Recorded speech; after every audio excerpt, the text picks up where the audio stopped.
अरमान ने बड़ी मुश्किल से अपनी शर्ट उतारी। दर्द की वजह से उसे कपड़े उतारने और पहनने में मुश्किल हो रही थी। शावर लेते वक्त अरमान अनाया के बारे में सोचने लगा। कल रात का वो वक्त बहुत खूबसूरत था। अनाया का उसे अपने हाथों से खाना खिलाना, दर्द में उसे गले लगाकर प्यार से सहलाना, उसके करीब जाते ही डर से अनाया का यूं नजरें झुकाना, उसका ख्याल रखना, सब कुछ बहुत खूबसूरत था। अरमान शावर लेकर बाथरूम से मुस्कुराते हुए बाहर निकला। शिवन्या सोफे पर बैठे अरमान को यूं मुस्कुराते हुए देखकर बोली, क्या बात है, बड़ी बत्ती सी दिखाई जा रही है। हमें भी वजह बता दीजिए, हमें भी दांत दिखाने का मौका मिल जाएगा। अरमान चौंक कर उससे बोला, तू कब आई? शिवन्या सोफे से उठकर अरमान के पास आकर बोली, मैं तो कब से आई हूँ। आप ये बताओ, इतनी मुस्कान की चमक की क्या वजह है? अरमान उसका हाथ पकड़कर सोफे पर बैठ गया और शिवन्या उसे अपने हाथ से खाना खिलाने लगी। अरमान खाने की प्लेट की तरफ इशारा करते हुए बोला, ये है मेरी मुस्कान की वजह। शिवन्या, क्या खाना? अरमान उसके सर पर हल्का सा मारते हुए, मैं बिल्कुल सही कहता हूँ तुझे, आंडा ही है तू, हमेशा खाना और बस खाना। अरे खाने से भी बाहर एक अलग दुनिया है मेरी माँ। मैं अनाया की बात कर रहा हूँ। कल रात उसने भी मुझे अपने हाथों से खाना खिलाया था और जिस अपनेपन के साथ वो मुझे खाना खिला रही थी वो बहुत प्यारा था। शिवन्या मुंह बनाते हुए, अब तो वो मेरी जगह भी ले लेगी। अब तो आप अपनी खाने की पहली बाइट भी उसे ही खिलाओगे। मुझे तो पराया कर दिया अब आपने। अरमान, आए नौटंकी, तेरी जगह बहुत है मेरे दिल में, वो जगह कोई नहीं ले सकता, समझी? शिवन्या मुस्कुराते हुए, मजाक कर रही थी भाई, मुझे पता है आप मुझे इस दुनिया में सबसे ज्यादा प्यार करते हो, दुनिया के सबसे अच्छे भाई हो आप। शिवन्या अरमान के गले लगते हुए, लव यू भाई, बहुत सारा। अरमान उसके माथे को चूमते हुए, लव यू टू पांडा।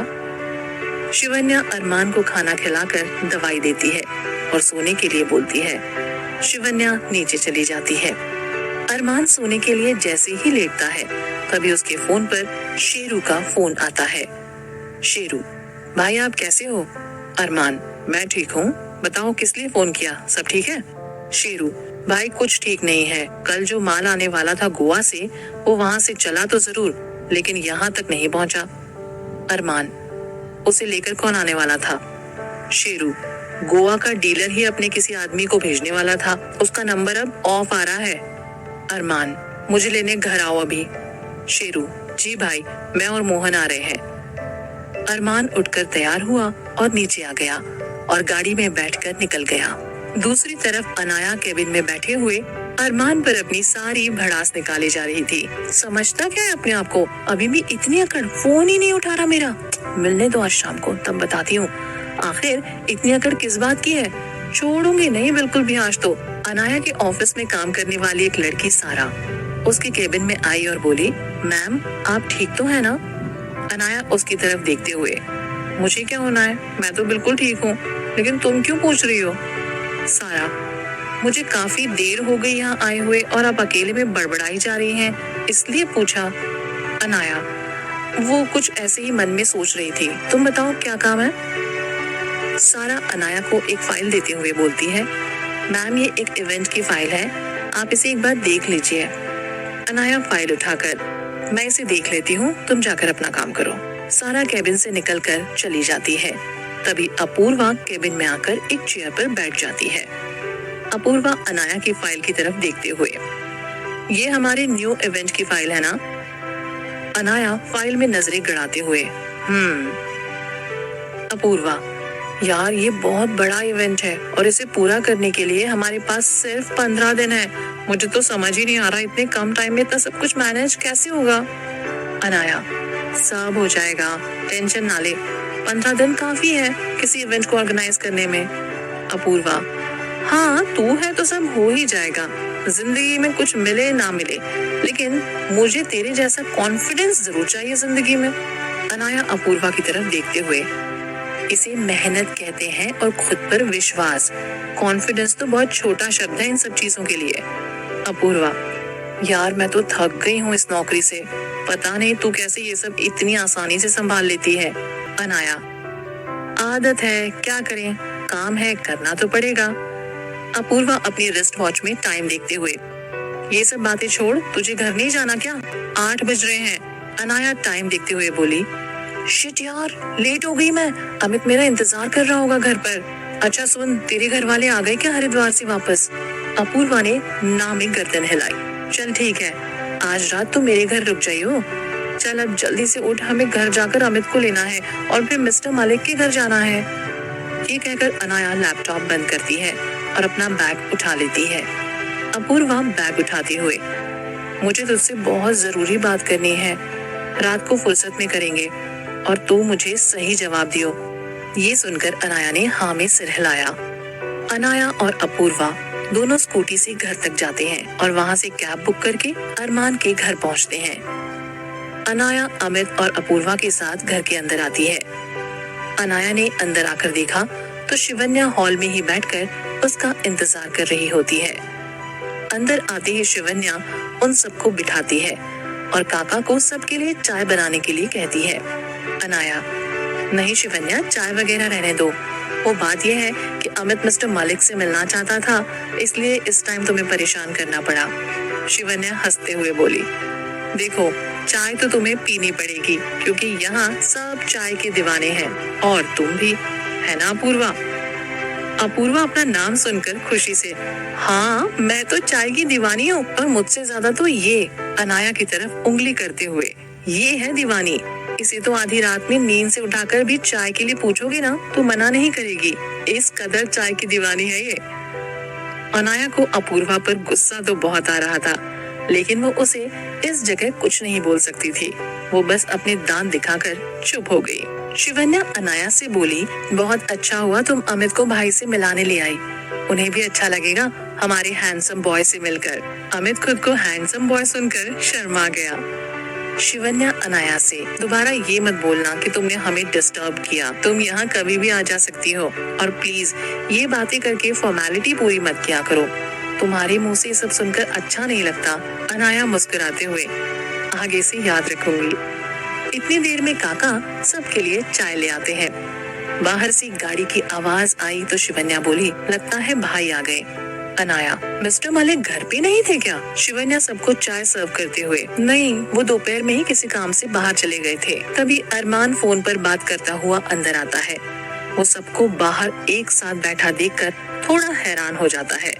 तभी उसे याद आता है, शिवन्या ने बताया था कि शाम को अनाया आएगी, वो कैसे भूल गया। अरमान को आता देख सब सोफे से उठकर खड़े हो गए। अरमान ने सबको बैठने को कहा और खुद शिवन्या के साथ आकर बैठ गया। तभी अमित अपनी जगह से उठा और अरमान की तरफ बढ़कर उसके पैर छूता हुआ बोला, नमस्ते सर। अरमान इतनी सी उम्र में अमित के ये संस्कार देखकर बहुत हैरान हुआ। उसने अमित को अपने कदमों से उठाकर अपने पास सोफे पर बिठाया और बोला, नमस्ते अमित, अब तुम कैसे हो? अमित, मैं ठीक हूँ सर, लेकिन आपको जो चोट लगी मेरी वजह से, उसके लिए मैं आपसे माफी मांगता हूँ। अरमान मुस्कुराते हुए अमित को उसका हाथ पकड़कर बाहर की तरफ ले जाते हुए बोला, मुझे अमित से कुछ जरूरी बात करनी है, तो थोड़ी देर में अमित को अपने साथ ले जा सकता हूँ। अनाया इस वक्त ना तो अरमान को कुछ बोल सकती थी ना अमित को, इसलिए उसने हाँ में सर हिलाया। इतना सुनते ही अरमान अमित को अपने साथ गार्डन में ले आया और वहाँ टेबल पर दोनों आमने सामने बैठकर बातें करने लगे। हॉल से गार्डन में बैठे अरमान और अमित को साफ देखा जा सकता था, लेकिन हॉल में लगे कांच के दरवाजे से दोनों को सुन पाना मुश्किल था। अनाया की नजरें अब अरमान और अमित पर थी। ये बात अरमान ने भी नोटिस कर ली थी, लेकिन वो इस वक्त अपना सारा ध्यान अमित को देना चाहता था।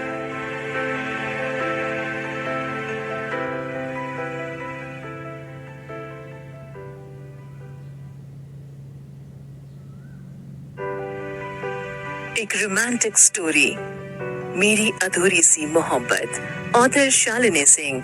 सुन रहे हैं आप पॉकेट एफएम पर मेरे यानी जानवी के साथ। अनाया को बेसब्री से गार्डन की तरफ देखते हुए शिवन्या बोली, तुमने बहुत अच्छे संस्कार दिए हैं अमित को, तुम्हारी परवरिश की झलक दिखती है अमित में। अनाया गार्डन की तरफ देखते हुए बोली, जो कुछ है मेरा बस यही है। अपनी पूरी मेहनत, प्यार और परवरिश सब इसे दे दी।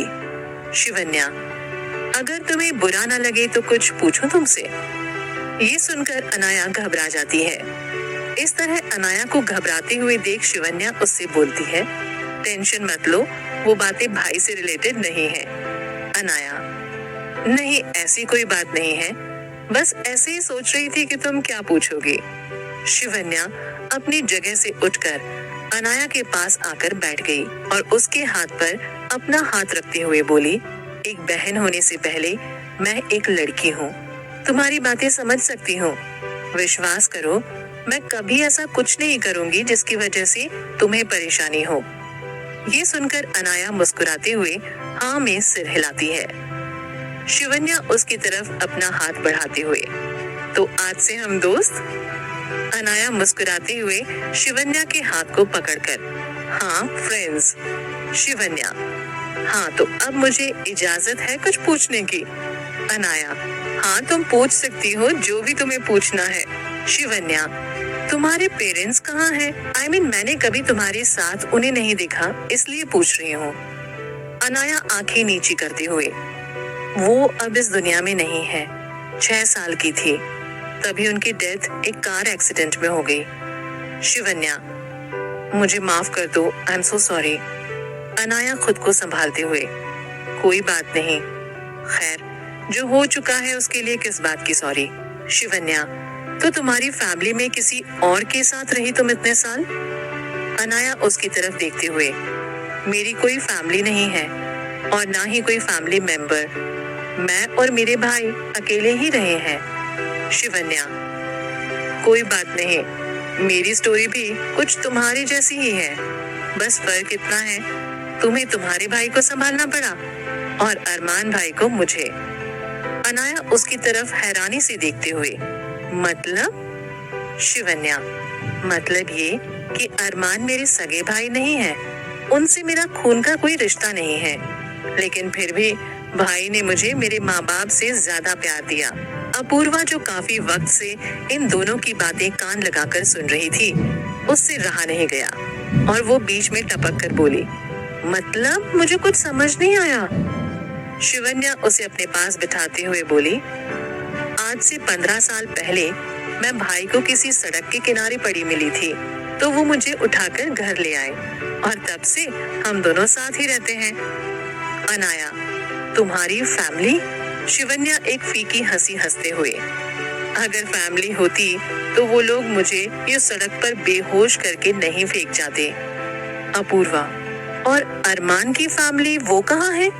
शिवन्या, भाई की कोई फैमिली नहीं है, जो कुछ है बस मैं। और अब अनाया। अनाया अपना नाम सुनकर हैरान हो जाती है। तभी अरमान और अमित गार्डन से निकलकर अंदर आ जाते हैं। अमित सोफे पर बैठ जाता है और अरमान बिना किसी से कुछ कहे अपने कमरे में चला जाता है। शिवन्या ने अरमान को आवाज लगाई, भाई चाय। अरमान, यहीं भिजवा दो। शिवन्या काका को आवाज लगाती है। तभी अनाया उसे बोलती है, मुझे मिस्टर मलिक से कुछ बात करनी है, उनकी चोट को लेकर, तो चाय मैं ऊपर ले जाती हूँ। शिवन्या चाय का मग अनाया की तरफ बढ़ाते हुए, हाँ बिल्कुल। अनाया चाय का मग लेकर अरमान के कमरे में आ जाती है। उसने देखा अरमान बालकनी में खड़ा सिगरेट पी रहा था। अनाया बालकनी में आकर अरमान के पास खड़ी हो गई। अरमान ने जब अनाया को देखा तो अनाया ने चाय का मग उसकी तरफ बढ़ा दिया। अरमान ने अपने सिगरेट की तरफ इशारा किया, जैसे वो कह रहा हो कि एक हाथ में सिगरेट है और दूसरा हाथ अभी किसी काम का नहीं, तो चाय किस हाथ से पियूं? अनाया ने जब अरमान की ये हरकत देखी तो उसका गुस्सा 7वें आसमान पर पहुंच गया। उसने चाय टेबल पर रखी। अरमान के पास आकर उसने उसके हाथ से सिगरेट ली और नीचे फेंक दी। ये देखकर अरमान को गुस्सा तो आया, लेकिन अनाया के गुस्से को देखकर अपना गुस्सा भूल गया और अनाया से मुंह मोड़कर खड़ा हो गया। अनाया ने उसके हाथ में चाय का मग दिया और बोली, तबीयत कैसी है अब आपकी? अरमान बिना उसकी तरफ देखे बोलता है, जैसे वो उससे बहुत नाराज हो। अरमान, तुम्हें उससे मतलब? मेरी तबीयत ठीक हो या ना हो, तुम होती कौन हो मुझसे पूछने वाली? मैं जीऊं या मरूं, उससे तुम्हें कोई मतलब नहीं होना चाहिए। तुम अपना काम करो। अरमान इससे पहले कुछ और बोलता, अनाया ने उसे एक करारा थप्पड़ जड़ दिया। अरमान गाल पर हाथ रखकर अनाया की तरफ गुस्से से देखता है। अनाया उसके पास आई और उसकी आंखों में आंखें डालते हुए बोली, इन नीली आंखों से डराने की कोशिश मत कीजिए मुझे।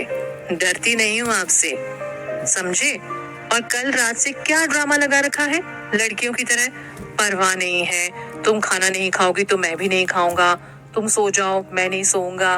और अब ये मरने की बात, अगर मरने का इतना ही शौक चढ़ा है तो आर्मी में जाकर देश के लिए मरिए ना। मेरे सामने दोबारा अगर ऐसी कोई बात की तो मैं खुद इन्हीं हाथों से आपकी जान ले लूंगी, समझे आप? बागड़ बिल्ली कहीं के।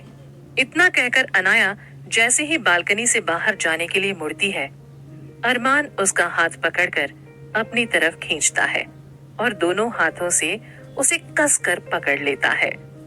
अरमान अनाया के सर से अपना सर लगाते हुए, तो मार दो, किसने रोका है तुम्हें? हम तो कब से आपके हाथों मरने के लिए तैयार बैठे हैं बेगम साहिबा। अनाया उसकी बाहों से निकलने की कोशिश करते हुए, आपको शर्म नहीं आती? बिल्कुल ढीठ हैं आप, बिल्कुल गेंडे की खाल जैसे। कल इतना समझाया, इतना सुनाया, फिर भी आपने वही हरकत की ना। मुझे छोड़िए नहीं तो एक थप्पड़ फिर खाएंगे आप। अरमान मुस्कुराते हुए अपना गाल उसके गाल पर रखकर उसके कान में धीरे से बोलता है, तुम्हारा ही हूं, जितना मर्जी मार लो, लेकिन मैं जानता हूं मुझे थप्पड़ मारकर दर्द तुम्हें ही होगा। ये कहकर अरमान अनाया के चेहरे की तरफ देखता है। अनाया की नजरें अरमान पर टिकी हुई थी।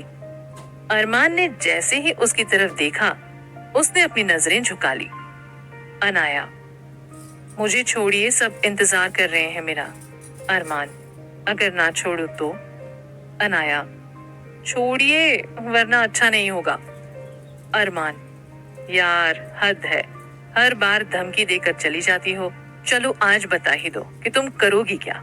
अनाया, कभी चेहरा नहीं दिखाऊंगी आपको अपना, कभी मिलूंगी भी नहीं। इतना सुनते ही अरमान अनाया को छोड़कर अपने घुटने पर बैठ जाता है। अरमान, अनाया सॉरी, प्लीज मुझे माफ कर दो, दोबारा ऐसा कभी नहीं करूंगा, बस तुम मुझे छोड़कर कभी मत जाना। ये कहते हुए अरमान के हाथ में दर्द हुआ और वो दर्द से चीख पड़ा। अनाया जल्दी से अरमान के पास आई और उसे उठाकर बेड पर लिटाने में मदद की। अनाया ने अरमान की शर्ट को देखा जो खून से भीगना शुरू हो चुकी थी।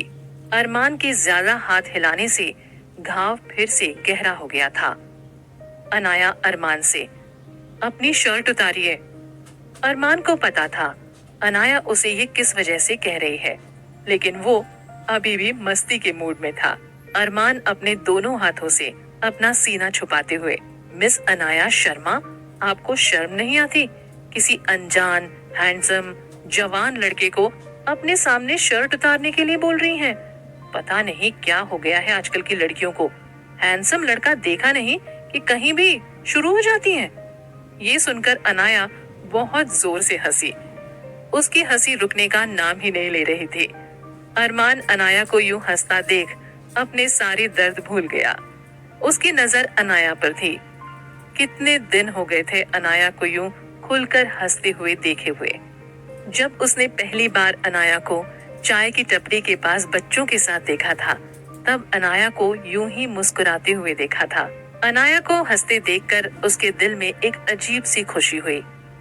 कितनी प्यारी लगती है हंसती हुई। अरमान अभी उसके ख्यालों में घूम चुका था। तब तक अनाया एक फर्स्ट एड बॉक्स लेकर आई और अरमान के बेड पर बैठ गई। अनाया, जोक हो गया हो तो अपनी शर्ट उतारिए। अरमान ने मुस्कुराते हुए अपने एक हाथ से अपनी शर्ट उतारी और आंखें बंद करके बैठ गया।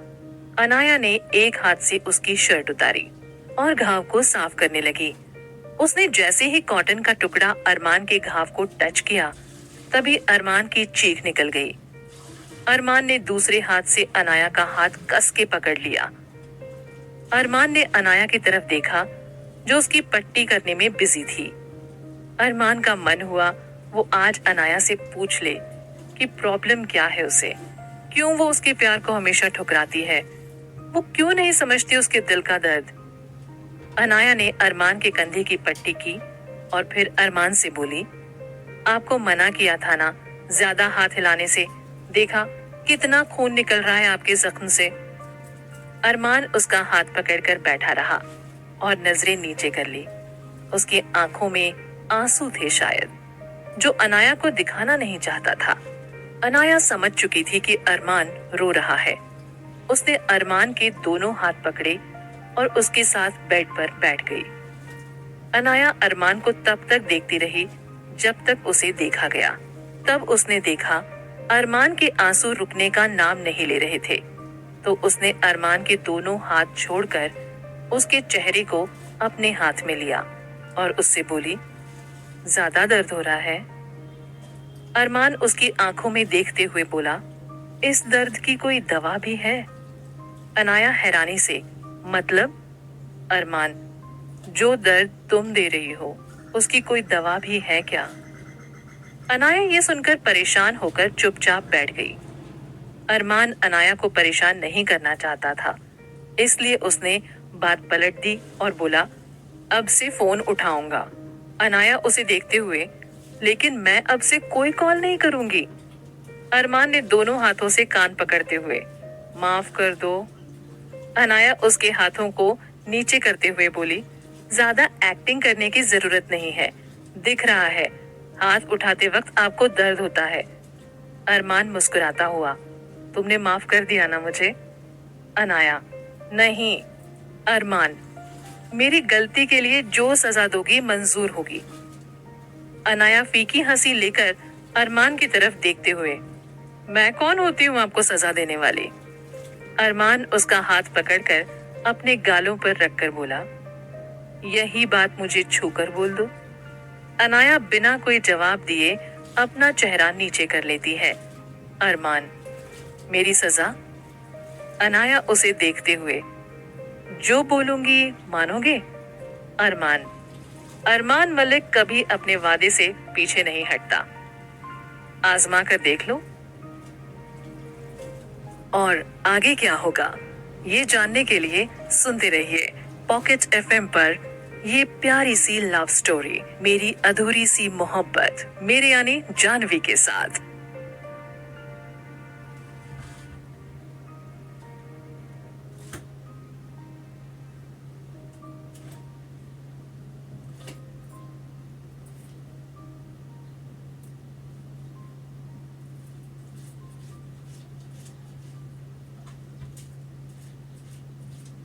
नहीं हटता, आजमा कर देख लो। अनाया, देख लीजिए। अरमान उसकी तरफ प्यार से देखते हुए, देख ही तो रहा हूँ, इससे ज्यादा करीब आऊंगा तो तुम दोबारा थप्पड़ मार दोगी। अनाया मुस्कुराते हुए, चलिए ठीक है, एक वादा कीजिए, आप अपना पूरा ध्यान रखेंगे जब तक अच्छे से ठीक नहीं हो जाते। अरमान उसके हाथ को अपने हाथ से कसते हुए, वादा पक्का वाला। अनाया अपने हाथ की तरफ देखते हुए, अब आप मेरा हाथ छोड़ेंगे या इसके लिए भी आपको थप्पड़ मारना पड़ेगा? अरमान गाल आगे करते हुए, मार लो जब तक तुम्हारा मन नहीं भरता। अनाया हाथ छुड़ाते हुए, हाथ छोड़िए, घर जाने में लेट हो रहा है, नीचे सब मेरा इंतजार कर रहे हैं। अरमान उसका हाथ छोड़कर, मैं भी तुम्हारा इंतजार करता हूँ।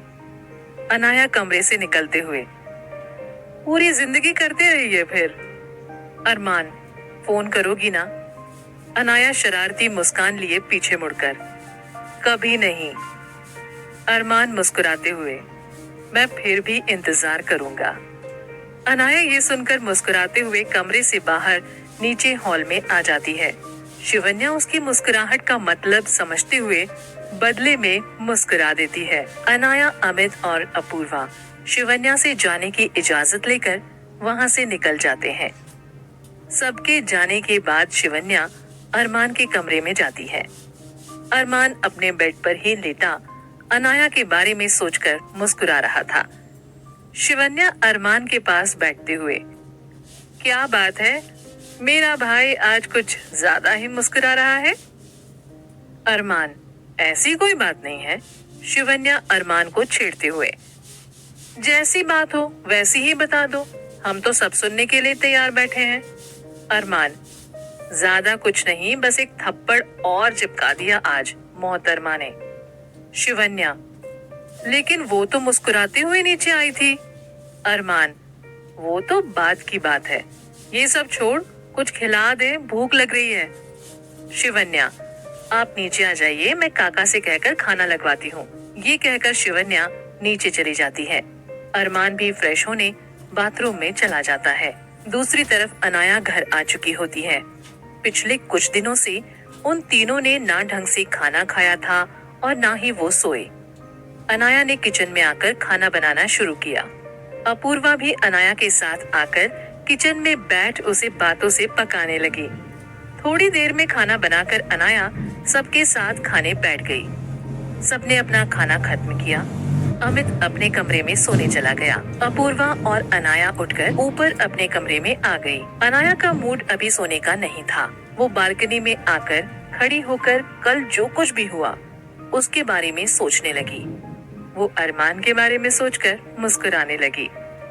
अनाया इस बात से बेखबर होकर मुस्कुराए जा रही थी कि अपूर्वा उसे काफी टाइम से देख रही है।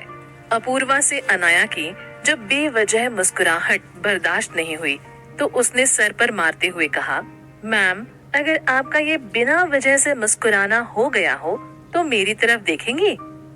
अनाया हड़बड़ाकर बोली, तू कब आई? तुझे नींद नहीं आ रही क्या? जाकर सो ना। अपूर्वा, जब आप अपनी बत्ती सी बिना वजह दिखा रही थी ना, तब आई मैं। अनाया, यार पका क्यों रही है, सीधे अपनी बात पर आ, बोलना क्या चाहती है? अपूर्वा, चल क्या रहा है? अनाया आसमान की तरफ देखते हुए, मैं कुछ समझी नहीं। अपूर्वा गुस्से से, मैं अरमान की बात कर रही हूँ, चल क्या रहा है तेरे और उनके बीच में? अनाया, पता नहीं। अपूर्वा, समझ क्या रखा है तूने मुझे? पागल नहीं हूँ, आंखें हैं, सब दिखता है, और दिमाग भी, सब समझ रही हूँ क्या चल रहा है तुम दोनों के बीच। तुम दोनों जिस तरह से एक दूसरे को देखते हो, सबको दिखता है कि तुम दोनों एक दूसरे से कितना प्यार करते हो। उसने तो सबके सामने अपना प्यार का इजहार कर दिया और तुझे अपनी दुनिया बना बैठा, और दूसरी तरफ तू है जिसने प्यार का मजाक बना के रखा हुआ है पूरी दुनिया के सामने। अनाया, मैं मिस्टर मलिक से प्यार नहीं करती। अपूर्वा उसका हाथ पकड़कर अपने सर पर रखते हुए, ये बात एक बार और बोल दे, महादेव की सौगंध आज के बाद इस मैटर पर कभी बात नहीं करूंगी तुझसे। अनाया झटक कर अपना हाथ अपूर्वा के सर से हटा लेती है। अपूर्वा, अब क्या हुआ? खाना मेरी कसम, अब हाथ क्यों हटा लिया? अनाया अपना सिर झुकाकर अपूर्वा की बात सुनने लगी। उसकी बातों में सच्चाई थी। जो भी उसने अरमान के बारे में बोला वो 100% सच था। लेकिन अनाया खुद को लेकर कंफ्यूज थी। क्या उसे सच में अरमान से प्यार हो गया था? लेकिन वो ऐसा कैसे कर सकती है? उसका और अरमान का एक होना नामुमकिन था। अनाया का अरमान के साथ रहना अरमान के लिए ही खतरनाक है। अगर बाबा और भाई साहब को अरमान और उसके रिश्ते के बारे में पता चल गया तो पिछले कई सालों की मेहनत पर धूल आ जाएगी। जिस खून खराबे के रिश्तों से वो बचपन से भागती आई है, जिसकी वजह से उसे अनाथों की तरह जिंदगी जीनी पड़ी, सब कुछ होते हुए भी वो बिना परिवार के पली बढ़ी। ये सब सोचते हुए अनाया की आंखों में नमी ने अपनी जगह बना ली। अपूर्वा ने अनाया को हिलाते हुए, तुझे क्या हुआ? इतनी खामोश क्यों हो गई तू? अनाया, कुछ चीजें हमारे हाथों में नहीं होती अपूर्वा। किसी से प्यार करना या उससे नफरत करना हम किस्मत में लिखवा कर लेकर आते हैं। हाँ, मैं मिस्टर मलिक को पसंद करने लगी हूँ, इसमें कोई झूठ नहीं है। लेकिन इसके आगे क्या? उनकी और हमारी दुनिया में बहुत फर्क है। वो अलग जीते हैं और हम अलग। अपूर्वा, लेकिन तुम उसे सुधार भी तो सकती हो। वो तुम्हारी खातिर इस दुनिया को छोड़कर तुम्हारी दुनिया को अपना लेगा, जिस तरह उसने तुम्हें अपना बनाया है। अनाया अपूर्वा के हाथ से उसका कॉफी मग लेती है और जमीन पर फेंक देती है। कांच का मग टूटकर बिखर जाता है। अनाया जमीन से उसका एक टुकड़ा उठाकर अपूर्वा को देती है। अनाया, मेरा फेवरेट मग है ये, जोड़ दे इसे। अपूर्वा हैरानी से उस मग के टुकड़े को हाथ में लेते हुए, पागल है क्या? ये तो बुरी तरह से टूट चुका है, चकनाचूर हो चुका है, अब कैसे जोड़ सकते हैं इसे? अनाया उसकी तरफ देखते हुए, अरमान की दुनिया इस कांच की तरह है। अगर उन्होंने यहाँ से निकलने की कोशिश की तो वो इस कांच की तरह टूट कर बिखर जाएंगे और उन्हें वापस जोड़ना मुश्किल नहीं, नामुमकिन हो जाएगा। अपूर्वा, लेकिन तुम दोनों कब तक ऐसे एक दूसरे से दूर दूर रहोगे? इस प्यार की कोई मंजिल भी तो होनी चाहिए ना, जैसे बाकी सबकी होती है। अनाया मुस्कुराते हुए आसमान की तरफ देखकर आंखें बंद करके बोलती है, मंजिल किसको चाहिए? ये सफर और इस सफर से जुड़े लोग बहुत खूबसूरत हैं। मैं चाहती हूँ ये सफर ऐसे ही चलता रहे, कभी कोई मंजिल ना आए। अपूर्वा, वो क्यों? अनाया, मंजिल मिल जाएगी तो खूबसूरत रास्ते खत्म हो जाएंगे और उस सफर से जुड़े लोग दूर। मैं नहीं चाहती मुझे कोई मंजिल मिले या उसकी तरफ जाने वाले आसान रास्ते। मैं बस इन रास्तों की उलझन में गुम होना चाहती हूँ। अपूर्वा अपना सिर खुजाते हुए, तू और तेरी ये बातें कभी समझ नहीं आती और ना आ पाएंगी। पता नहीं यार, तुझसे 3 साल बड़ी हूँ, फिर भी लगता है तू कोई कॉलेज की प्रोफेसर है और मैं उसमें पढ़ने वाली एक छोटी बच्ची। बातें इतनी गहराई से कैसे कर और सोच लेती है तू? कभी कभी तो शक होता है तुझ पर। तू जो है वो कभी दिखाती नहीं और जो दिखाती है वो है ही नहीं। अनाया उसके सर पर हल्का सा थप्पड़ मारते हुए, तेरे अंदर दिमाग होता तो तू भी बातों को इतनी गहराई से सोच पाती। अपूर्वा, तू मेरा और मेरे दिमाग का मजाक बनाना बंद कर, समझी? अनाया, ये सब बातें छोड़, अब सोते हैं, बहुत नींद आ रही है यार। अपूर्वा उबासियां लेते हुए, हाँ यार, नींद तो मुझे भी बहुत आ रही है। चल, मैं तो सोने जा रही हूँ, good night, bye. Anaya, bye, good night. Apoorva सोने के लिए कमरे में चली जाती है। वहीं अनाया बालकनी में खड़े होकर अपने बीते कल में खो गई। 6 साल की अनाया अपनी माँ रश्मि शर्मा के साथ दिल्ली में रहती थी। उसकी माँ ही उसके लिए पूरी दुनिया थी। सुमित प्रताप वशिष्ठ, उसके पापा से उसे थोड़ा कम लगाव था। इसकी वजह ये थी, ना वो रश्मि जी को टाइम दे पाते थे और ना ही अनाया को। हफ्ते में 1 या 2 दिन के लिए घर आते, नहीं तो वो भी नहीं आते। जब भी उसके पापा घर आते, वो अपने कमरे से बाहर ही नहीं निकलती। अक्सर पापा और माँ की लड़ाई की आवाज सुनकर वो अपने कानों पर हाथ रखकर रोने लगती। 6 साल की बच्ची इससे ज्यादा कर भी क्या सकती थी?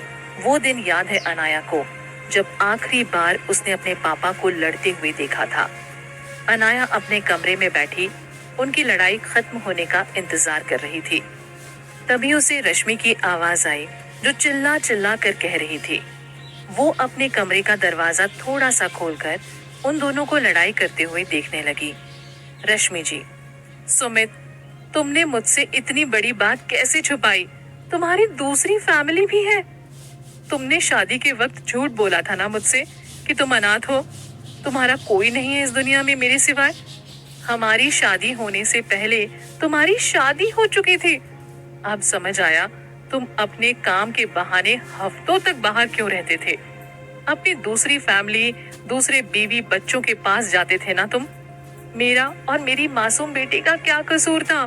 तुमने इतना बड़ा धोखा मुझे क्यों दिया?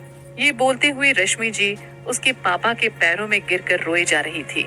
सुमित जी चिल्लाए, अपनी आवाज और जुबान पर काबू रखो रश्मि, नहीं तो आज मेरा हाथ उठ जाएगा तुम पर।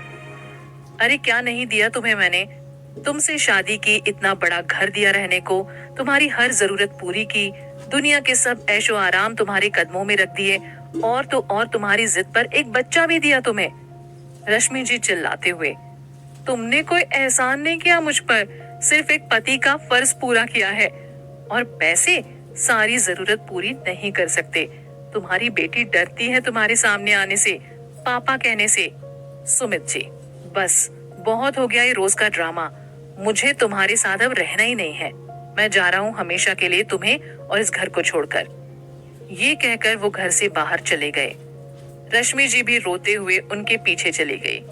ये आखिरी बार था जब अनाया ने अपने पेरेंट्स को साथ देखा था। इसके बाद वो तो नहीं आए, लेकिन उनकी मौत की खबर जरूर आई। उस 6 साल की बच्ची को ये तक नहीं पता था कि उसके माँ पापा अब कभी लौटकर नहीं आएंगे।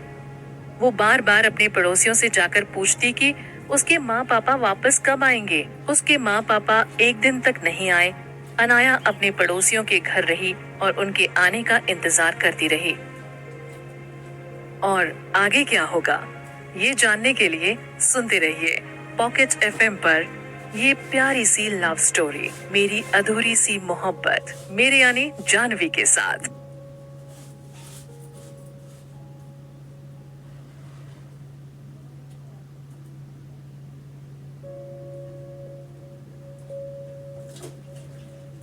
एक रोमांटिक स्टोरी, मेरी अधूरी सी मोहब्बत, ऑथर शालिनी सिंह। सुन रहे हैं आप पॉकेट एफएम पर मेरे यानी जानवी के साथ।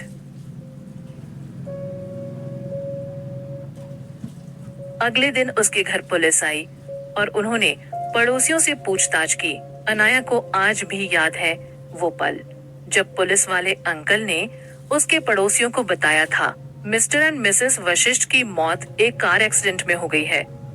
कुछ टाइम बाद कुछ लोग आए, जिनमें मेरे पापा की पहली पत्नी सुभद्रा वशिष्ठ और मेरे दादाजी, जिन्हें सब बाबा बोलते थे। मैं एक सोफे पर बैठकर माँ का इंतजार कर रही थी। मुझे उम्मीद थी कि वो सब झूठ है। मेरी माँ अभी आकर मुझे गले लगा लेंगी। सुभद्रा जी मेरी तरफ बढ़ी और मुझे प्यार से देखते हुए बोली, तुम रश्मि की बेटी अनाया हो ना? मैंने सिर्फ हाँ में सिर हिलाया। ये सुनकर सुभद्रा जी की आंखों में आंसू आ गए। वो मेरे पास आकर मुझे गले से लगाकर रोने लगी। तभी बाबा ने उनके सर पर हाथ रखकर उन्हें समझाया और वो लोग मुझे लेकर उनके घर आ गए। उनका घर काफी बड़ा और आलीशान था। मैं उस घर में जाते ही यहाँ वहां दौड़ने भागने लगी। तभी मैं एक लड़के से टकराई। मुझे सिर्फ इतना याद है, मैं उस वक्त उस लड़के की आंखें देखकर डर गई थी। बिल्कुल नीली आंखें थी उसकी, जैसे किसी बिल्लियों की होती है, बिल्कुल वैसी। उसके बिखरे हुए बाल और देखने के तरीके को लेकर मैं बुरी तरह डर गई और चिल्लाती हुई सुभद्रा जी के पीछे जाकर छुप गई। सुभद्रा जी मुझे गोदी में उठाते हुए, क्या हुआ बेटा, इतनी डरी हुई क्यों हो? अनाया, आंटी, उस तरफ एक बिल्ली है जो एक लड़का भी है, मैंने उसे अभी वहां देखा। सुभद्रा जी मुझे चूमते हुए, वहां कोई नहीं है बेटा, तुम्हें कोई गलतफहमी हुई है, देखो वहां तो मुझे कोई भी दिखाई नहीं दे रहा है। अनाया ने उस जगह पर देखा तो वहां सच में अब कोई नहीं था। आंटी मुझे गोदी से उतार कर एक रूम में ले गई और बोली, ये तुम्हारा कमरा है अनाया, पसंद आया तुम्हें? अनाया कुछ सोचते हुए, कमरा तो बहुत अच्छा है आंटी, लेकिन माँ को आने दीजिए, उन्हें पसंद आएगा तो जरूर रहूंगी इस कमरे में। ये सुनकर सुभद्रा जी मुझे गले लगाकर जोर जोर से रोने लगी। वो रोते हुए बोली, बेटा तुम्हारी माँ और पापा वापस नहीं आएंगे। मैं आंटी की बात सुनकर एकदम डर गई। मतलब जो पुलिस वाले अंकल कह रहे थे वो सही था। ये सुनकर मैं कब बेहोश हुई मुझे पता नहीं चला। जब होश आया तो मैंने जिद की कि मुझे मेरे घर वापस जाना है, लेकिन 6 साल की बच्ची की ये बात कौन सुनता। दिन बढ़ते रहे, पहले हफ्ते, फिर महीने, फिर साल, लेकिन माँ की कमी कोई पूरी नहीं कर पाया मेरी जिंदगी में। सुभद्रा जी मुझसे बहुत प्यार करती थी। इस पूरे घर में वो और बाबा ही थे जो मुझसे कभी कभार बात कर लिया करते थे। बाकी लोगों के लिए मैं एक गलती की सजा थी जो मेरे पापा ने की थी, एक नाजायज औलाद, बस इससे ज्यादा कुछ नहीं। यहाँ रहकर इतना तो समझ आ गया था कि ये मेरे अपने नहीं हैं। ये लोग गैर कानूनी सारे काम करते थे और यही काम मेरे पापा यानी सुमित प्रताप वशिष्ठ भी करते थे। यहाँ की हवाओं में बारूद और मासूम लोगों का खून बहता था। मेरा दम घुटता था इन हवाओं में। मन करता था कहीं भाग जाऊं, जहां से वापस इस नर्क में ना आना पड़े। लेकिन जाती कहाँ। 13 साल की हो चुकी थी मैं। मेरे स्कूल में भी कोई दोस्त नहीं थे। सब मेरी फैमिली बैकग्राउंड की वजह से डरते थे मुझसे। क्लास में भी सबसे पीछे ही बैठती थी, क्योंकि कोई मेरे पास बैठने को तैयार नहीं था। जितनी देर स्कूल में रहती, खुश रहती। कम से कम यहाँ की हवाओं में मुझे लोगों के खून की बदबू तो नहीं आती थी। जब घर आती तो अपने कमरे से बाहर ही नहीं निकलती।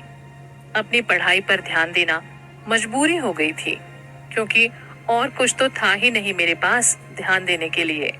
एक दिन मेरे पापा के घर पर कुछ लोग आए। मुझे बुलाया गया बाहर आंगन में। मरते कदमों से मैं अपने कमरे से निकली और आंगन में गई। वहां एक छोटा लड़का 4 या 5 साल का होगा, वो मेरे करीब आया और तोतली जुबान से मुझे दीदी बोलते हुए उसने मेरी उंगली पकड़ ली। सच पूछो तो अंदर से खून जम गया। मुझे लगा मिस्टर सुमित वशिष्ठ की एक और औलाद। इसकी माँ कहाँ है? ये सोचकर मैंने सोफे पर नजर दौड़ाई। एक खूबसूरत सी औरत जो दिखने में काफी हद तक मेरी माँ जैसी दिख रही थी। वो मेरे पास उठकर आई और बोली, कैसी हो तुम अनाया? अनाया हकलाते हुए, मैं ठीक हूँ, आप कैसे हो? मैं ठीक हूँ। ये कहते हुए उसने मुझे सोफे पर बिठाया और बोली, मुझे जानती हो? मैंने तेजी से ना में सिर हिलाया। वो मेरे सर पर हाथ फेरते हुए बोली, बिल्कुल अपनी माँ पर गई हो। वो भी ऐसे ही सिर हिलाती थी बोलने की जगह। मैं तेरी मासी हूँ अनाया, तेरी माँ की बड़ी बहन सुमित्रा शर्मा। ये सुनकर मेरे दिल में एक अजीब सा सुकून मिला। चलो कोई तो है यहाँ जो मुझे अपना लग रहा है। उसके बाद उन्होंने अमित की तरफ इशारा करते हुए कहा, और ये तुम्हारा छोटा भाई अमित। मैंने अमित को उठाकर अपनी गोद में बिठा लिया। मासी को वापस घर जाना था, इसलिए वो वहां कुछ देर रुककर चली गई और मैं भी वापस अपने कमरे में आ गई। इस लव स्टोरी में आगे क्या होगा जानने के लिए सुनते रहिए पॉकेट एफएम, मेरी यानी जानवी के साथ। अमित मेरे साथ घर के अंदर आया। अमित को देखकर सब हैरान हो गए। जैसे मेरे बड़े भाई साहब, मेरे पापा जी की पहली और मुझसे बड़ी औलाद, और हाँ, जायज भी। मेरे चाचा जी और चाची जी, जिनका दूर तक मुझसे कोई लेना देना नहीं था। अब घर में बचे बाबा यानी मेरे दादा और सुभद्रा जी, जिनकी वजह से मैंने यहाँ थोड़ा टाइम सही गुजारा। सबने मुझसे पूछा कि मैं अमित को अपने साथ क्यों लेकर आई हूँ, किसी अनाथ आश्रम में क्यों नहीं छोड़ दिया। सबकी बात सुनकर मुझे गुस्सा तो बहुत आया। मैं मेरे दिमाग में यहाँ से निकलने का प्लान लेकर आई थी। तो किसी की बात पर ध्यान ना देते हुए मैं अपने कमरे की तरफ बढ़ी और एक सूटकेस निकालकर अपने कपड़े और जरूरी सामान भरने लगी। ये देखकर सुभद्रा जी मुझसे बोली, बेटा कहाँ जा रही हो इतनी रात को? बिना उनकी तरफ देखे, बड़ी माँ मैं ये घर छोड़कर जा रही हूँ, मुझे अब नहीं रहना यहाँ। बाबा, तुम इस तरह यहाँ से नहीं जा सकती अनाया, अभी तुम बहुत छोटी हो, मैं तुम्हें यहाँ से कहीं नहीं जाने दूंगा। उनके ये कहते ही उनके सारे आदमी मुझे और अमित को घेर कर खड़े हो गए। अनाया बाबा से, तो आप मुझे यहाँ से बाहर नहीं जाने देंगे? बाबा, कभी नहीं, ये बातें अपने दिमाग से निकाल दो। अभी तुम छोटी हो, खुद को और इस बच्चे को संभाल नहीं पाओगी। हम नफरत नहीं करते तुमसे, समझो हमारी बात को। खून तो सुमित वशिष्ठ का था, तो असर तो होना ही था। मैंने गुस्से में उबलते हुए अपने सूटकेस में से एक गन निकाली और खुद के सर पर रख ली। अनाया, अपने सारे आदमियों को यहाँ से जाने के लिए बोलिए बाबा, वरना आपसे अच्छी तरह और कौन जानता है इन खिलौनों के बारे में। ये सुनकर बाबा ने सारे आदमियों को वहां से जाने के लिए बोल दिया। कमरे में बस बाबा, बड़ी माँ, अमित और मैं थे। बड़ी माँ, इस तरह जिद मत करो और गन नीचे करो। इस मामले में हम बैठकर भी बात कर सकते हैं। प्लीज अपनी बड़ी माँ की बात मानो और गन नीचे करो बेटा। अनाया, बड़ी माँ, आप इस मामले से दूर रहिए। बाबा की तरफ देखते हुए, मुझे यहाँ से जाने दीजिए बाबा। मैं यहाँ कुछ दिन और रही तो वैसे ही मर जाऊंगी। जीने की वजह कम है और मरने की ज्यादा। बाबा, अनाया, समझने की कोशिश करो। तुम बहुत छोटी हो अभी। ये दुनिया बहुत जालिम है किसी अकेली लड़की के लिए। मेरी बात मानो। अमित भी हमारे साथ रह सकता है। तुम बस अपनी बेकार की ये जिद छोड़ दो। अनाया, आप मुझे यहाँ से जाने देंगे या मैं अपनी जान ले लूं? काफी बहसबाजी के बाद बाबा और बड़ी माँ मेरी बात मान गए, लेकिन एक शर्त पर, जो ये थी कि मैं दिल्ली से बाहर नहीं जाऊंगी और उनसे फोन के जरिए अपने बारे में बताती रहूंगी। मैंने भी अपनी शर्त रखी, जो ये थी कि आप लोग मुझसे और मेरी आने वाली जिंदगी से दूर ही रहेंगे। मेरी इस शर्त पर उन लोगों ने मुझे घर से जाने दिया। उस घर से निकलते ही मैंने सुकून की सांस ली। अमित के साथ इस शहर के दूसरे कोने में मैंने अपनी एक छोटी सी दुनिया बसा ली, जिसमें मैं और अमित थे। शुरू में काफी दिक्कतों का सामना करना पड़ा मुझे। अमित की जिम्मेदारी भी अब मुझ पर थी। मैंने अमित को एक अच्छे स्कूल में डाल दिया और खुद पढ़ाई ओपन से करते हुए जॉब करने लगी। जो नौकरी मिलती कर लेती, चाहे वो वेट्रेस की हो या सेल्स गर्ल की। और घर में बच्चों को ट्यूशन भी पढ़ाने लगी। 4 साल दिल्ली में गुजारने के बाद मैं दिल्ली में परेशान हो गई थी। कहीं ना कहीं बाबा का कोई आदमी मुझ पर नजर रखकर बाबा और बड़ी माँ को बता दिया करता था। आखिर दिल्ली छोड़कर एक रात अमित को लेकर मुंबई आ गई। चौरसिया इवेंट कंपनी में नौकरी मिलने के लिए मुझे काफी प्रॉब्लम्स आई, क्योंकि मैं 18 साल की पूरी भी नहीं हुई थी। लेकिन बॉस मोतीराम ने उसकी मेहनत और जज्बे को देखकर उसे काम पर रख लिया, और जिसके बाद वो आज जिस जगह पर है वो अपनी मेहनत से पाया है उसने। ये सोचते हुए अनाया की आंखों में न जाने कितनी बार आंसू निकलकर सूख चुके थे। ये शायद उसे भी नहीं पता चला। अनाया अपने आंसू पोंछते हुए कमरे में आई और घड़ी पर नजर डाली, जो 2 बजने का इशारा कर रही थी। अनाया वॉशरूम गई और फ्रेश होकर बेड पर आकर लेट गई। उसने अपूर्वा को देखा, जो घोड़े बेचकर सो रही थी। अनाया उसे देखकर मुस्कुराई और अपना फोन उठाकर देखने लगी। फोन देखकर उसे याद आया, उसे तो अरमान को फोन करके दवाइयों के बारे में बताना था, लेकिन वो भूल गई।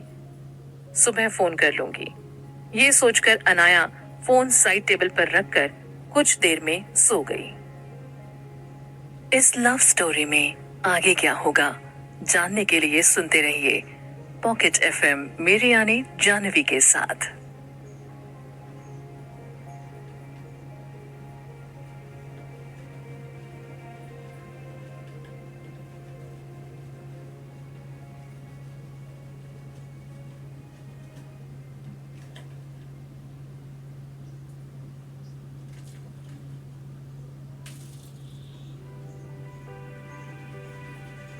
मेरी अधूरी सी मोहब्बत, ऑथर शालिनी सिंह। सुन रहे हैं आप पॉकेट एफएम पर, मेरे यानी जानवी के साथ। जहां अनाया चैन से सो चुकी थी, वहीं दूसरी तरफ अरमान बेचैनी से अपने कमरे के चक्कर लगा रहा था। वो बार बार अपना फोन देखता और फिर अपने कमरे का पूरा राउंड लगाता। रात के 3 बज चुके थे, लेकिन अब भी अरमान को उम्मीद थी अनाया के फोन की। थक कर अरमान अपने बेड पर लेट गया और सोचने लगा, अभी तक फोन क्यों नहीं आया? मैं फोन कर लूं? अरे नहीं यार, वो वैसे ही मुझ पे भड़की रहती है, उसे फिर एक और मौका मिल जाएगा। ये सब जानते हुए भी परेशान कर रही है। हद है यार हमारी बेगम की तो, जब देखो मुझे परेशान करती रहती है छोटा पैकेट। ये सोचते हुए अरमान फोन को सीने पर रखकर सो गया। अगली सुबह अनाया और अपूर्वा ऑफिस पहुंचकर अपने नेक्स्ट इवेंट की तैयारियों में लग गए। तभी अनाया के केबिन में सारा आई और बोली, गुड मॉर्निंग मैम। अनाया एक फाइल में अपनी नजर गड़ाते हुए, गुड मॉर्निंग। सारा, मैम बॉस ने आपको बुलाया है। अनाया, तुम चलो मैं आती हूँ। सारा उसके केबिन से निकलकर बाहर चली जाती है। 10 मिनट बाद अनाया अपने केबिन से निकलकर बॉस के केबिन की तरफ बढ़ गई। Anaya, may I come in sir? Motiram, yes please come in Anaya. Anaya के आते ही मोतीराम उसे एक चेयर की तरफ इशारा करता है। मोतीराम, अनाया, तुमने हमारी न्यू इवेंट की फाइल पढ़ी? जी सर। शहर के सबसे बड़े कॉलेज में होना है। मैं तुम्हें बताना चाहता हूँ, तुम खुद पर्सनली इस इवेंट की सारी तैयारियां अपनी देखरेख में करवाओ। मैं कोई गलती नहीं चाहता इस लेवल पर आकर। कल से तुम खुद कॉलेज जाकर वहां का काम संभालोगी। अनाया, लेकिन सर ऑफिस में बहुत काम पड़ा है, वो कौन करेगा? मोतीराम, यहाँ का काम कोई और भी संभाल सकता है, लेकिन इवेंट के लिए मैं तुमसे ज्यादा भरोसा किसी और पर नहीं कर सकता। अनाया, ओके सर, मैं आज यहाँ का सारा काम निपटा कर कल से कॉलेज का इवेंट देखती हूँ। मोतीराम, मुझे इस इवेंट से बहुत उम्मीदें हैं अनाया, प्लीज इन्हें तोड़ना मत। अनाया, आप टेंशन मत लीजिए सर, सब ठीक होगा। ये कहकर अनाया अपने केबिन में आकर कॉलेज में होने वाले इवेंट की तैयारियों में लग जाती है। अपूर्वा अनाया के केबिन के बाहर से आवाज लगाती है, may I come in ma'am?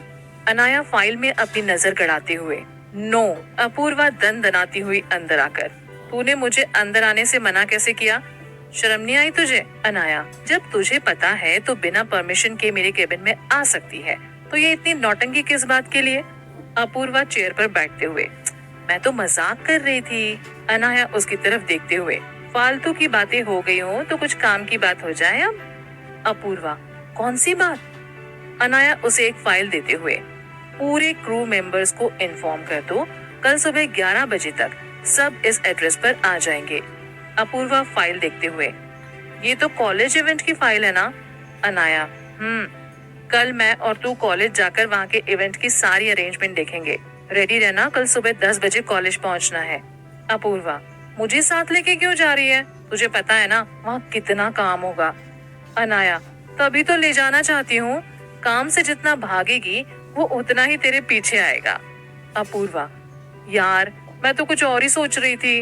Anaya, क्या?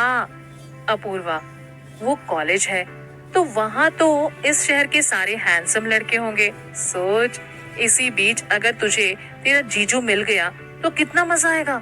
मुझे इस बार दिल से लग रहा है मुझे मेरा सपनों का राजकुमार उसी कॉलेज में मिलेगा। अनाया झल्लाकर, अपनी बकवास पर थोड़ा लगाम लगा, बहुत काम है, सर मत खा, जाकर अपना काम कर और मुझे भी करने दे। जाकर अपना काम कर और मुझे भी करने दे। अपूर्वा, मैं प्योर वेज हूँ, खाना खाने के लिए पूछने आई थी। तुझे खाना खाने चलना है तो मैं कैंटीन जा रही हूँ। अनाया लैपटॉप पर उंगलियां चलाते हुए, तू जा, मुझे भूख नहीं है और वर्कलोड भी ज्यादा है।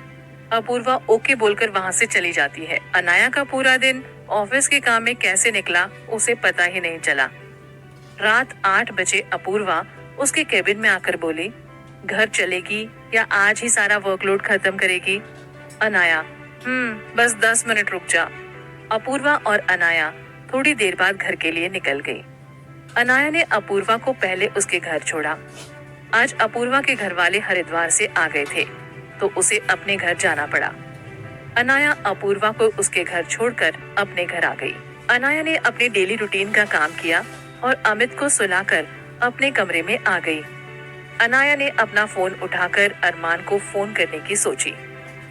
अनाया ने अरमान को फोन लगाया तो उधर से एक आवाज आई, जी बताइए। इस लव स्टोरी में आगे क्या होगा जानने के लिए सुनते रहिए पॉकेट एफएम, मेरी यानी जानवी के साथ।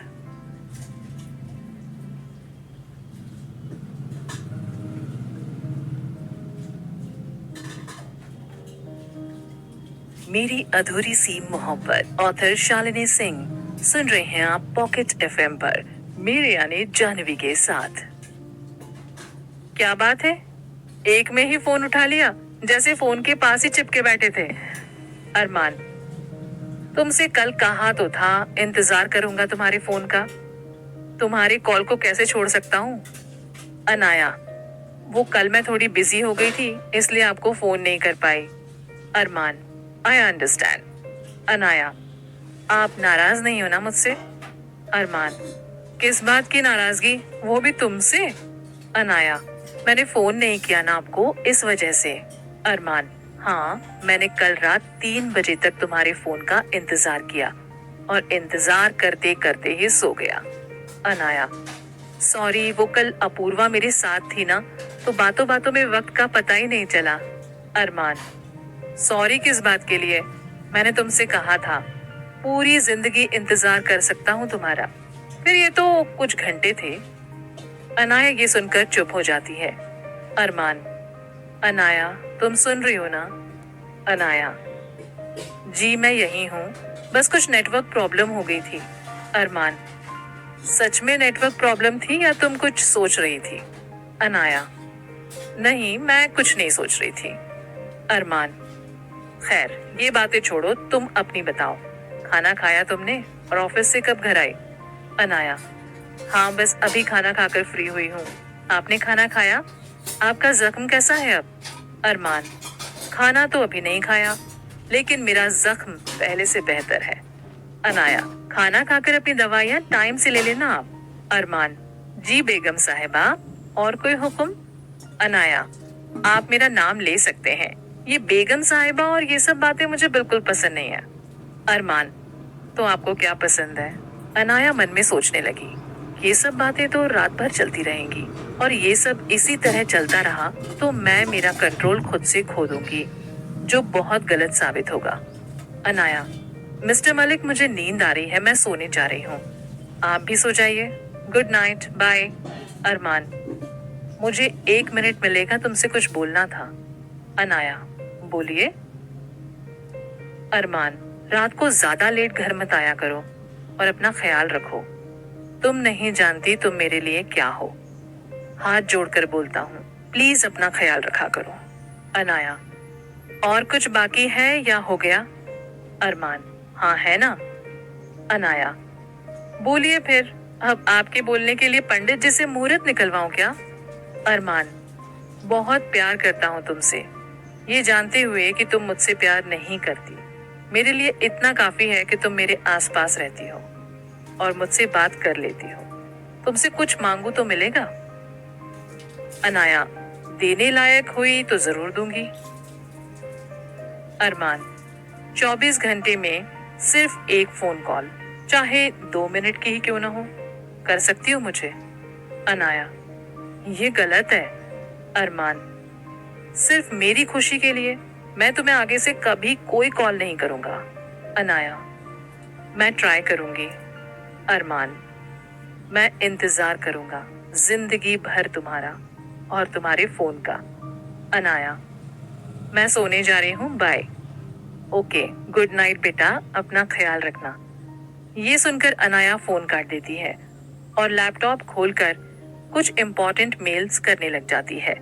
वहीं दूसरी तरफ अरमान अनाया के फोन कॉल के बाद घर आता है, वो भी एक प्यारी सी स्माइल लेकर। शिवन्या उसे देखकर बोलती है, ओहो क्या बात है भाई, आजकल बड़ा मुस्कुराया जा रहा है, क्या बात है, हमें भी तो बता दो, हम भी मुस्कुरा लेंगे। अरमान मुस्कुराते हुए, आज अनाया का फोन आया था। शिवन्या, अच्छा, तो मुस्कुराहट की वजह भाभी का फोन है। वैसे बात क्या हुई आपकी? अरमान, बात तो कुछ खास नहीं हुई, लेकिन जो भी था फोन अच्छा लगा मुझे। शिवन्या, चलिए फिर इस बात पर खाना खा लेते हैं दोनों, मुझे बहुत भूख लगी है। शिवन्या और अरमान साथ बैठकर खाना खाने लग जाते हैं। खाना खाकर अरमान अपने कमरे में चला जाता है और शिवन्या अपने। अगले दिन अनाया ऑफिस पहुंचती है, वहां से कुछ फाइल्स और अपना लैपटॉप लेकर ऑफिस के बाहर आती है। बाहर उसे अपूर्वा मिलती है। अनाया, 9:30 हो रहे हैं, तुझे कहा था ना टाइम पर आना है, फिर भी इतना लेट। अपूर्वा हांफते हुए, यार कितना ट्रैफिक था, तुझे पता नहीं है, मैं आ गई यही गनीमत समझ। अनाया उसकी बात पर ध्यान ना देते हुए वहां खड़ी हुई गाड़ी में जाकर बैठती है और अपूर्वा उसके साथ वाली सीट पर आकर बैठ जाती है। अनाया ड्राइव करते हुए। पूरे क्रू मेंबर्स को इन्फॉर्म कर दिया था ना आज टाइम से आने के लिए? अपूर्वा: हाँ, बोल तो दिया था, वो लोग शायद वहां पहुंच भी गए होंगे।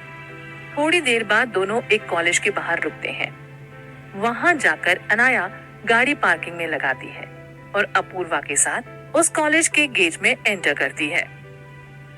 विल्सन कॉलेज मुंबई शहर का सबसे बड़ा और फेमस कॉलेज। दुनिया भर से लड़के और लड़कियां यहाँ अपनी पढ़ाई पूरी करने के लिए आते हैं। गेट के अंदर आते ही कॉलेज के सारे लड़के और लड़कियां अनाया को देखने लगते हैं। और आगे क्या होगा ये जानने के लिए सुनते रहिए पॉकेट एफएम पर ये प्यारी सी लव स्टोरी, मेरी अधूरी सी मोहब्बत, मेरे यानी जानवी के साथ।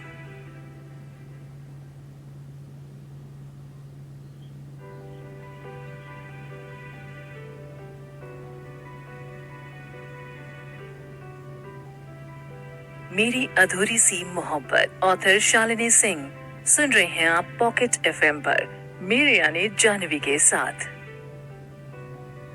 व्हाइट शॉर्ट ड्रेस जो अनाया के घुटने तक आ रही थी, घुंघराले और सुनहरे बाल जो उसके कमर तक आ रहे थे, खूबसूरत सा चेहरा और उसके ऊपर गॉगल्स। अनाया कॉलेज के गेट पर खड़े सिक्योरिटी गार्ड से पूछती है, मुझे आपके कॉलेज के डीन से मिलना है, ऑफिस कहाँ है उनका? गार्ड: मैम, कॉलेज के सेकेंड फ्लोर से राइट लेकर टर्न हो जाइएगा, वहीं डीन का ऑफिस है। अनाया थैंक यू कहकर आगे बढ़ जाती है। जिस तरह उसके कदम बढ़ रहे थे उसी तरह लोगों की संख्या भी उसे देखने के लिए बढ़ती जा रही थी। उसमें खासकर लड़के थे जो अनाया के आगे पीछे होकर उसे देखने की कोशिश कर रहे थे। अनाया डीन के ऑफिस पहुंचकर दरवाजा नॉक करती है। May I come in mister Malhotra? अंदर से एक आवाज आती है, yeah please come in miss Sharma. Anaya Apoorva को लेकर ऑफिस के अंदर आती है और वहां रखी चेयर पर बैठ जाती है। राम मल्होत्रा, विल्सन कॉलेज का dean. Hello ma'am. Anaya: hello sir. Ram Malhotra: जैसे कि आपको पता है, इस कॉलेज के सबसे बड़े इवेंट की जिम्मेदारी हमने आपकी कंपनी को दी है। वक्त काफी कम है और काम ज्यादा। आई होप हमें आप निराश नहीं करेंगे। अनाया: आप टेंशन मत लीजिए सर, सब कुछ बहुत अच्छा होगा। आपने हमारी कंपनी को चुना है, ये हमारे लिए बहुत ऑनर की बात है। हमारी कंपनी आपको डिसअपॉइंट नहीं करेगी, ट्रस्ट अस। मिस्टर मल्होत्रा: आपसे बहुत उम्मीदें हैं। आई होप आप अपने काम को बहुत अच्छे से करेंगे। Anaya: don't worry sir, think positive. Mister Malhotra: yes miss Sharma. Anaya chair से उठते हुए: सर, अब हमें चलना चाहिए, काफी काम है जो आज से शुरू करना है, अब हमें इजाजत दीजिए। मिस्टर मल्होत्रा: मिस अनाया, कुछ चाय कॉफी तो लीजिए। अनाया: सॉरी सर, अभी काफी जल्दी में हूँ, फिर कभी। मिस्टर मल्होत्रा: जैसी आपकी मर्जी। अनाया डीन के ऑफिस से निकलकर ग्राउंड में आ जाती है, जहां उसके क्रू मेंबर्स उसका इंतजार कर रहे थे। क्रू मेंबर्स अनाया को देखकर गुड मॉर्निंग विश करते हैं। अनाया सबको बैठने का इशारा करते हुए, गुड मॉर्निंग एवरीवन। जैसा कि आपको पता है, आज और आने वाले 13 दिन हमारे और हमारी कंपनी के लिए बहुत स्पेशल हैं और मुझे इसमें कोई गलती नहीं चाहिए। आप अच्छी तरीके से समझ गए होंगे कि मैं क्या कहने की कोशिश कर रही हूँ। सारे क्रू मेंबर्स एक आवाज में, यस मैम। अनाया: गुड, अब काम पर लग जाइए, कम ऑन। अपूर्वा वहां अपना लैपटॉप खोलती है और अनाया को इवेंट में होने वाले सारे प्रोग्राम्स के बारे में बताती है। अनाया उन सारे प्रोग्राम्स की एक लिस्ट बनाकर क्रू मेंबर्स को देती है। अनाया अपने लैपटॉप से कुछ डिजाइन प्रिंट आउट निकालकर अपूर्वा को देती है। इस बीच कब दोपहर हो जाती है दोनों को पता ही नहीं चलता। अनाया और अपूर्वा लंच करने कैंटीन की तरफ बढ़ते हैं। तभी अनाया से एक लड़की टकरा जाती है। कॉलेज की सबसे खूबसूरत और घमंडी लड़की मिशा कपूर। सिर्फ अपने मन में ही खूबसूरत थी वो। मिशा: देखकर नहीं चल सकती यू ब्लडी बिच। अनाया उसका चश्मा उतार कर उसके हाथ में देते हुए बोली, आंखों पर काला चश्मा तुम्हारे था और फोन पर बात करती हुई तुम आ रही थी। तुम मुझसे टकराई, मैं तुमसे नहीं। इसी बीच उनकी बातचीत को देखकर पूरा कैंटीन उनके आसपास खड़े होकर तमाशा देखने लगा। मिशा: तो तुम बताओगे मुझे कि किस तरह चलना है। अनाया अपने दोनों हाथ आपस में बांधते हुए। तुम्हें देखकर तो यही लगता है। मिशा गुस्से में अनाया को थप्पड़ मारने के लिए अपना हाथ उठाती है। अनाया उसका हाथ बीच में रोककर उसकी कलाई पकड़कर बोलती है, सोचना भी मत। तुम्हारे ये ककड़ी जैसे हाथ मेकअप करने और फोन का वजन उठाने के ही लायक हैं। दोबारा अगर ऐसी कोई हरकत की ना तो फोन उठाने लायक नहीं रह जाओगी और ना ही मेकअप करने के। अंडरस्टैंड? अनाया मिशा का हाथ झटके से छोड़ती हुई कैंटीन के अंदर आ जाती है। सभी लोग अनाया को इस तरह देखते हैं जैसे जंगल में कोई नया जानवर आया हो। हर किसी की नजर अनाया पर थी और होनी भी थी। मिशा कपूर लॉयर की बेटी होने के साथ साथ इस कॉलेज की सबसे हैंडसम लड़के की गर्लफ्रेंड भी थी। हालांकि इस बात का घमंड मिशा के अंदर कूट कूट कर भरा था और कॉलेज आते ही अनाया ने उसे इतना करारा जवाब दिया जो उसके लिए हैरानी की बात थी। अनाया इस बात से अनजान होकर अपूर्वा के साथ बैठकर लंच करने लगती है। अपना लंच फिनिश करके दोनों कॉलेज के स्टेडियम आ जाते हैं। अनाया सारे क्रू मेंबर्स को उनका काम समझा रही थी। तभी उसने एक आवाज सुनी, एक्सक्यूज मी। अनाया ने पीछे मुड़कर देखा तो 3 लड़के एक साथ खड़े थे। सबसे आगे एक लड़का था, Rishabh Malhotra, 6 foot 4 inch height, गोरा तो इतना जैसे उसे देखकर ही सफेद रंग बनाया गया हो। हल्की दाढ़ी मूछ जो उस पे जच रही थी, बॉडी बिल्डर जैसा शरीर, blue denim, red shoes, yellow T shirt और उसके ऊपर ब्राउन लेदर जैकेट। ये था कॉलेज के डीन राम मल्होत्रा का इकलौता बेटा। और आगे क्या होगा ये जानने के लिए सुनते रहिए पॉकेट एफएम पर ये प्यारी सी लव स्टोरी, मेरी अधूरी सी मोहब्बत, मेरे यानी जानवी के साथ।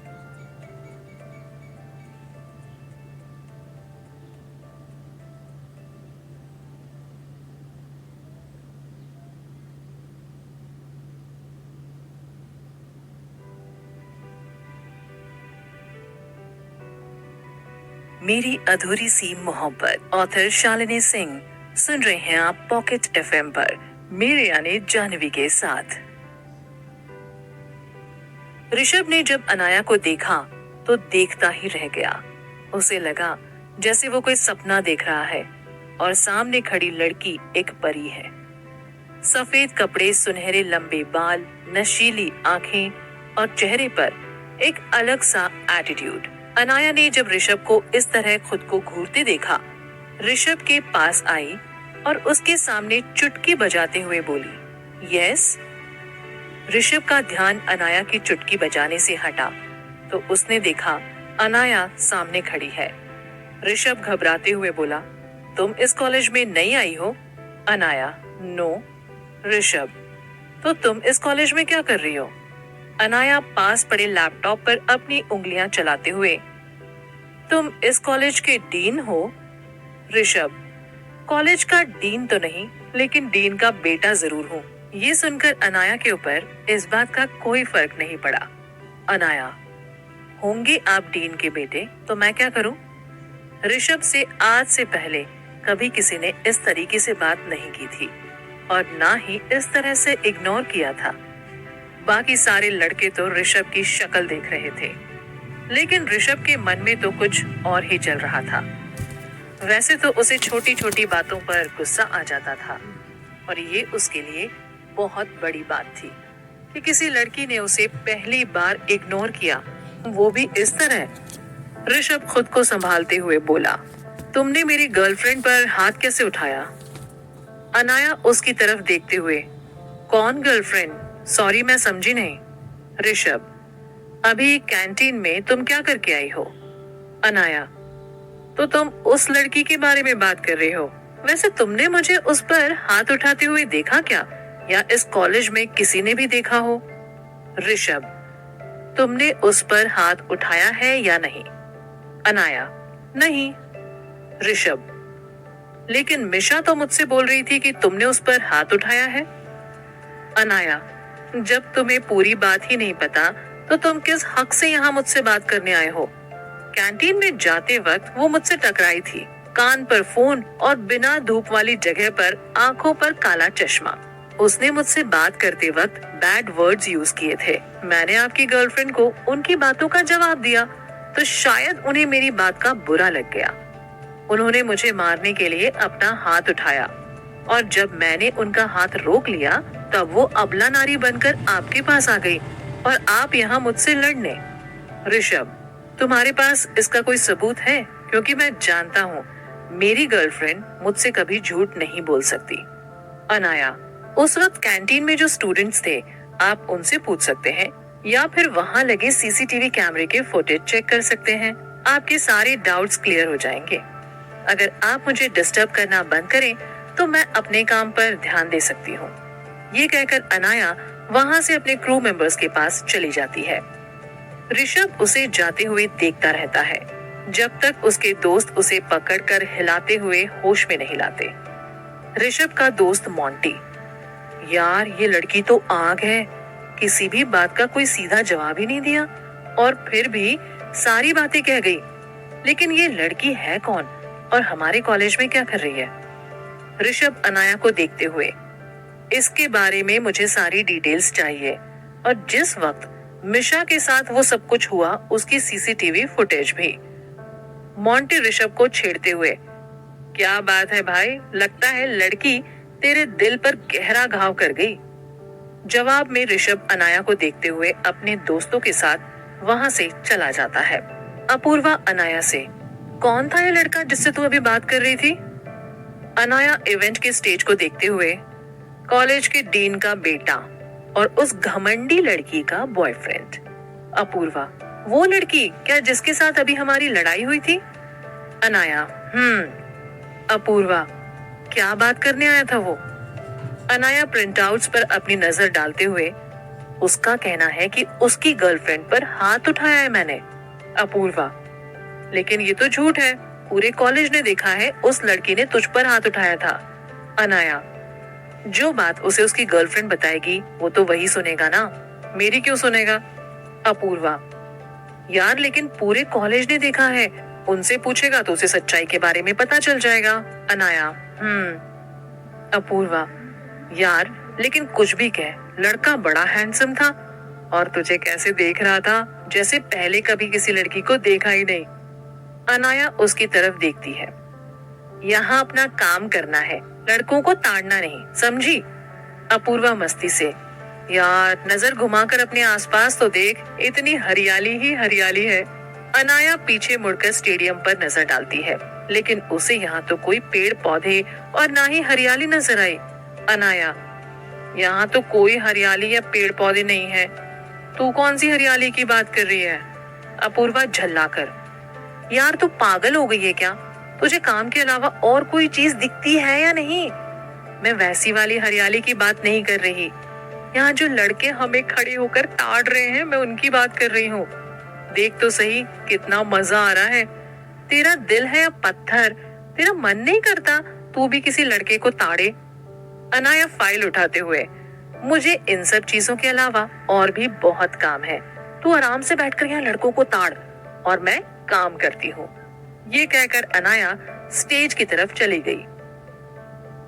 और आगे क्या होगा ये जानने के लिए सुनते रहिए पॉकेट एफएम पर ये प्यारी सी लव स्टोरी, मेरी अधूरी सी मोहब्बत, मेरे यानी जानवी के साथ।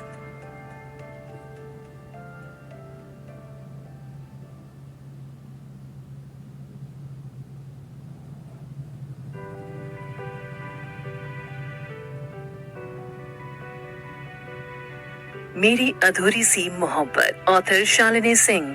सुन रहे हैं आप पॉकेट एफएम पर मेरे यानी जानवी के साथ। और हमेशा की तरह अपूर्वा वहां बैठकर लड़कों को ताड़ने लगी। तभी उसकी नजर एक लड़के पर पड़ी जो न जाने कितनी देर से बस उसे ही देखे जा रहा था। 5 फुट 8 इंच हाइट, रंग थोड़ा सांवला, लेकिन चेहरे पर एक बहुत प्यारी मुस्कान।